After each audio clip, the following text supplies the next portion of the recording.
വേറൊരു വശം കൂടിയുണ്ട്. എന്നാലും നമുക്കിവിടെ സംഘപരിവാറിനെയും വിമർശിക്കണ്ടേ എന്നൊക്കെ ചോദിക്കും. വിമർശിക്കണം, അതിലൊരു തെറ്റുമില്ല, ചെയ്യേണ്ടത് തന്നെയാണ്. പക്ഷെ ഞാൻ പറയുന്നത്, ഇനിയിപ്പോൾ അഥവാ നിങ്ങൾക്ക് ഒരു സംഘപരിവാർ പേടി കലശലായിട്ട് പിടികൂടിയെന്ന് വിചാരിക്കാം, നിങ്ങൾക്ക് വളരെ സിമ്പിളായിട്ട് അതിൽ നിന്ന് രക്ഷപ്പെടാം. എന്താണത് ആ വഴി?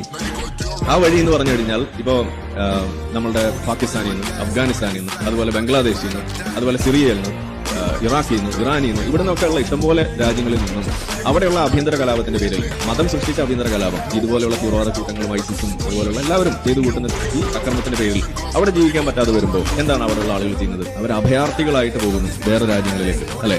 അതാണ് അവർ ചെയ്യുന്നത്. നിങ്ങൾക്ക് സംഖ്യയിൽ നിന്നും രക്ഷപ്പെടാൻ ഒരു വഴി വേണമെന്നുണ്ടെങ്കിൽ സംഖ്യയില്ലാത്ത രാജ്യങ്ങൾ എണ്ണി നിങ്ങൾ കഷ്ടപ്പെടില്ല. ഇന്ത്യ ഒഴിച്ച് വേറെ ഒരു സ്ഥലത്തും ആ സാധനം ഇല്ല എന്ന് തന്നെയാണ് ഞാൻ പറയാം. അതുകൊണ്ട് നിങ്ങൾക്ക് രക്ഷപ്പെടാൻ എളുപ്പമാണ്. എന്നാൽ നിങ്ങൾ ഇനിയിപ്പോൾ ഇസ്ലാമിക് ടെററിൽ നിന്ന് രക്ഷപ്പെടാനാണ് നിങ്ങൾ ഉദ്ദേശിക്കുന്നതെന്നുണ്ടെങ്കിൽ നിങ്ങൾ ചന്ദ്രനിൽ പോയിട്ട് കാര്യമില്ല. നിങ്ങൾ ചൊവ്വയിൽ ചെന്നാൽ അവിടെ അല്ലാഹു അക്ബർ കേൾക്കുമ്പോൾ നിങ്ങൾ ഓടേണ്ടി വരുമെന്ന് തന്നെയാണ് എനിക്ക് പറയുന്നത്.